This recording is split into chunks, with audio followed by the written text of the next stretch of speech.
All aboard your tech and games caboose. We have Apex Legends with Season 1, a Battle Pass, and a new legend, as well as some Call of Duty mobile free-to-play coming, as well as some ray tracing for Unreal Unity, and some GTX Pascal cards, plus some ray traced games announced at GDC. So let's start off with Apex Legends Season 1. So basically we're going to see Octane up here in the right with some crazy stuff going on, and we'll talk about some of his abilities. And there's also a battle pass with a bundle, so you'll be able to buy those and get 100 tiers of awesome items and stuff to go around. So first up is Octane, the new legend, which has a class ability, a passive, as well as a ultimate. So this is Octavio Octane Silva. So pretty interesting, unique name. And it has robot legs, which is pretty cool, and his adrenaline junkie ability lets him trade health for speed, so you'll be able to take a little bit of damage and run a little bit faster. And this kind of works in a little bit of a synergy effect with their passive ability, which will give them health. This endless supply of stim health regeneration means he's always ready for action, so he'll be constantly regenerating health, which will be pretty good for him to then boost and speed up, and even run along and jump on his launchpad ultimate ability, which you can take your crew and your buddies with you, and everyone can run and jump on the pad. So can your enemies, so be careful, but you can get high ground before other people. So it's a pretty big benefit in Battle Royale and just shooting games in general, so pretty cool there. And I guess that leads us into the Battle Pass, which is 950 Apex coins, or $9.50. And then the bundle will get you the first 25 tiers for a boost for $28 roughly. And how does the battle pass work? The more you play, the more you get. So grab the Wild Frontier Pass and jump into the arena. Every level game levels up your battle pass. So pretty cool. The season is called a Wild Frontier, and you will get legend skins for just the very first level. You'll get 3 different skins for Mirage, and there's Wraith survival skin, and also the lifeline. So pretty cool triple skins just for getting it right off the bat, and then you'll unlock more tiers. We'll actually go over some of them right now, it looks like. So tier 1, and then you'll get weapon tiers, and these are actual stats that you'll be able to track for season 1, and there's a couple different ones, so that's pretty interesting, and we'll talk about some free stuff in a second. More weapon skins, some little cards, some looks like voice intros, which is pretty cool. 7 to 14, some Apex coins. You will actually be able to get 1,000 Apex coins, which will give you an extra 50 over what you paid. So if you get to level 97, you will get all your Apex coins back, so that's pretty good. Some banners, some XP boosts to level up you quicker, some different little droney little things to run around, some other intros. Looks for Pathfinder, more weapon skins, XP. What else do we have? Looks like just a lot of those going on, and some cool gold ones. And it looks like there's also mention of a legendary skin. Let's see if we get to that one. I think it's at the end, the Havoc they mentioned. So this is, I'm pretty sure the Havoc legendary skin, which was pretty cool. I think it's called legendary skin. Anyways, you also get free rewards for just playing season 1. So jump in and you will get the Wild Frontier legend skin, 5 packs, and 18 stat trackers, which you saw even more stat trackers in the pass. So pretty cool there for battle pass players. They did mention they're not doing any challenges tied in, because their thinking was they wanted people to still learn everything, and they didn't want people trying to do double back 720 flips while getting 2 wingman headshots and try to get stuff out while the game's still new. So that they weren't ready to throw that against people. So that is what's going on there.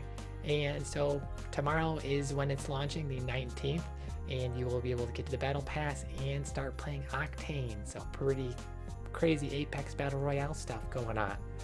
And that leads us into another quick game news. Call of Duty mobile beta opens soon. So we get a little announcement trailer.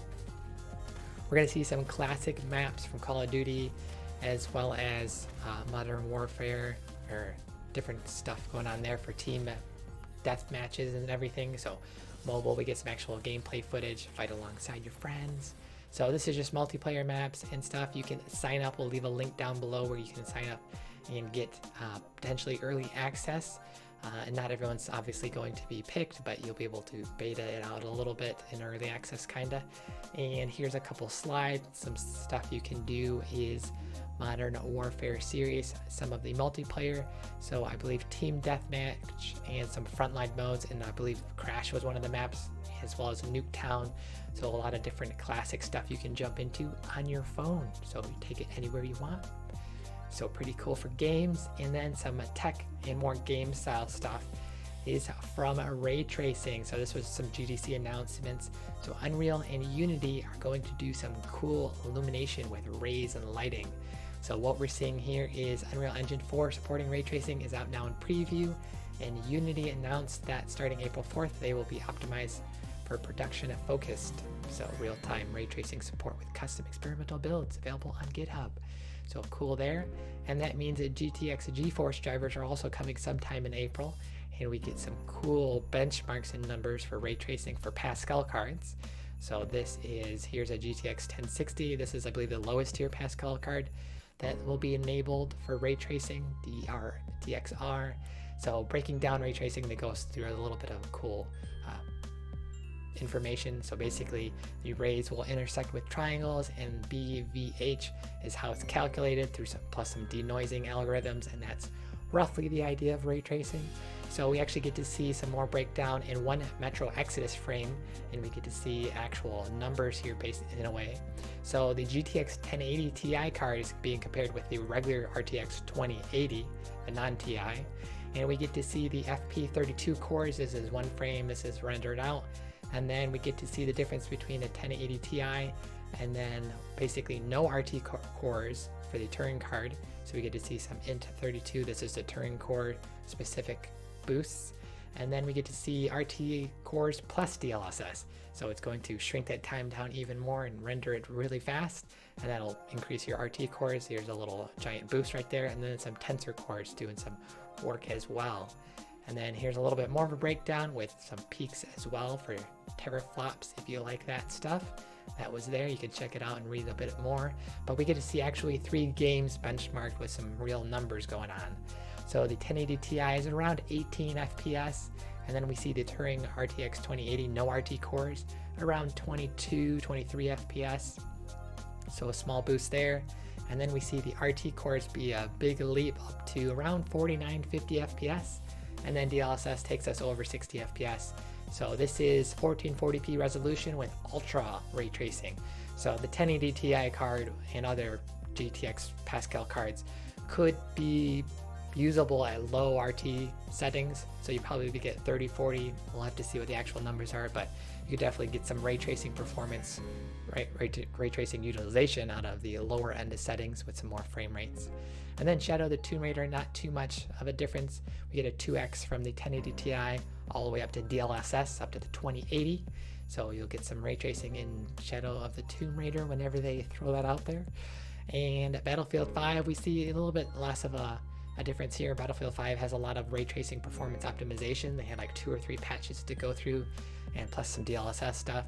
So we see 1080 Ti around 45, and then we jump all the way up to about a 78, 79 or so. And then just here noting real quick, the ray tracing cores up to didn't do too much in this one, which is kind of interesting, but we'll have to see how it does on other cards. And then Port Royale, an actual benchmark where it does tons of ray tracing and a crazy amount of rays. You see a 5x performance from the 1080 around, what is that, 7, 8 FPS all the way up to 37 FPS with DLSS. So pretty crazy benchmark. It's really hard and specific on ray tracing, so crazy there. And then here's all the cards that are listed that will get this GeForce driver update sometime in April, I believe it's mentioned. And GTX 1060 all the way up to the Titan XP and X, a Titan V, and even the Turing 1660 Ti and 60 cards. So the Turing will have a little bit of a boost over just performance-wise of the 1060, plus the Turing specific, the Int32 cores will get you some better performance going on there too. So we'll have to see how those benchmark with all the YouTubers doing their crazy ray tracing stuff. So that will be fun. And we get some actual trailers of games doing some new ray tracing. So this is a Dragonhound, and this is a actually online RPG, so we get some really cool ray tracing reflections, lighting. There's some shadows going on here, and we get some even more mirrory effects at the end with some really cool action RPGs with dragons and onlineness. So pretty cool there. And then we get Control. This is like a supernaturally agent secrecy style game coming 2019 summer. I didn't see the date for the other game, but this game is coming this year. And you get some psychic powers going on, and here's some lighting and everything, and pretty good shadows and lights. And that's what ray tracing basically is going to do for games, give you a realistic look and more immersion potentially. So, well, that's ray tracing. So we have Lulu giving some thumbs up in some trains. Awesome. Apparently you like Apex Royales or some ray tracing going on. And with that, we will have another episode tomorrow at 1 p.m. Pacific with some more tech and games. This was your extra episode today, so cool there with Apex announcements. And we will be signing out. Pew, pew, pew, pew, pew, pew, pew, pew, pew.